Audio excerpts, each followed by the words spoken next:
Edmund's experience of prejudice echoes deeply in our human story, and with it comes universal truths and challenges. One famous scholar, a sociologist by the name of W.E.B. Du Bois, wrote extensively about this. How does it feel to be a problem? He really analyzed what is going on in the mind, what it is to live with the burden of a prejudicial society. One aspect of this is what he termed the double consciousness. I'll break it down like this. For W.E.B. Du Bois, we are each always aware of the evaluations of others, and our sense of self is formed through the evaluations of others. Think of it like this. People are always laying stuff on us, and that stuff is us. These accretions make up who we are. So, in a sense, we all have multiple consciousness. We can't please everybody, so we're walking around thinking, well, what will mom think of this? What will dad think of this? What will my grandmother think of this? What will my brother think of this? What will they think? What will they think? Now we enter into the language of W.E.B. Du Bois.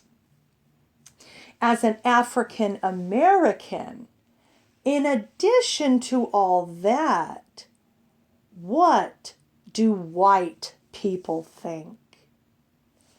How will this influence their attitudes toward Black peoples in general, and me in particular?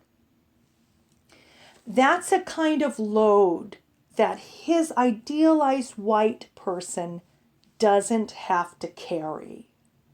This is a burden that is placed upon subjugated peoples. So other people can walk into a room, interact with people, and only have a kind of single consciousness. For Du Bois, there is a double consciousness. You're thinking about yourself, but always within the framework of what white people might make of it. We see Edmund in this exact same situation. Is not this your son, my lord? ? Oh no, what will this person make of it? What will this person make of me as a bastard? This is what Edmund is thinking. We see Edmund placed in this state of double consciousness, always aware. What will they make of it? What will they make of me as a bastard? And according to W.E.B. Du Bois, this is a source of oppression. This is a source of damage. It is a source of complication.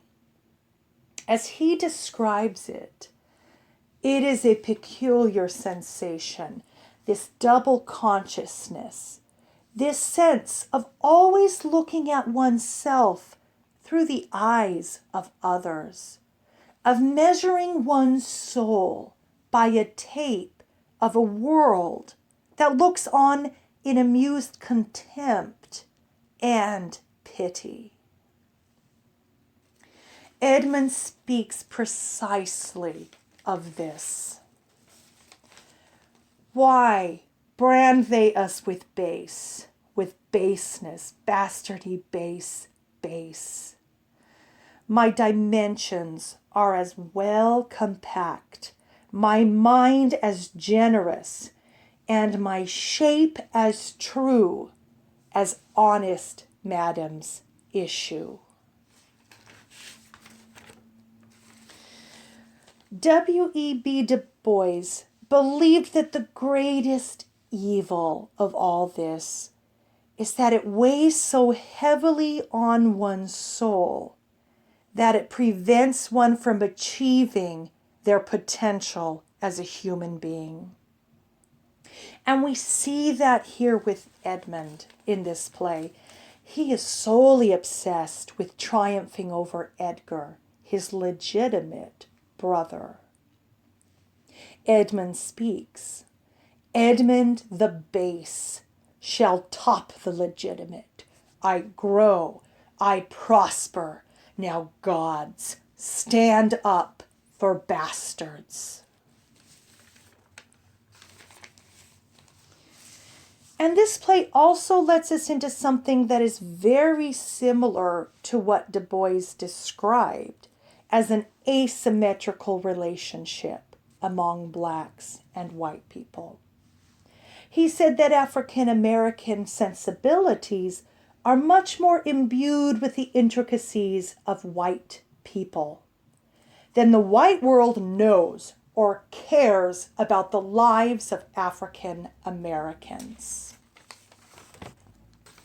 We see this asymmetry in this play. We see poor Edmund's obsession, constantly thinking about his legitimate brother. Yet in return, how much does his legitimate brother think about him as a bastard? If he had thought a little bit more of this, maybe he would have questioned his brother's actions that bring about his demise. Another concept that W.E.B. Du Bois is famous for is the veil. He describes it like this. After a white girl refused a card from him just because he was black, it dawned upon me with a certain suddenness that I was different from all the others, or like them perhaps in heart and life and longing, but shut out from their world by a vast veil. I had thereafter no desire to tear down that veil, to creep through. I held all beyond it in common contempt and lived above it. We see that this is not the case for Edmund. His ultimate desire is to tear down that veil and walk through to the others, to creep through. It is just truly remarkable what Shakespeare knew. He had an absolute understanding of dementia, as this play shows, and also an understanding of what W.E.B. Du Bois has brought to light. In the years I've analyzed Shakespeare, he knew what Freud knew. I mean, he knew what so many scholars have now brought to light. He is an absolute genius of the human soul.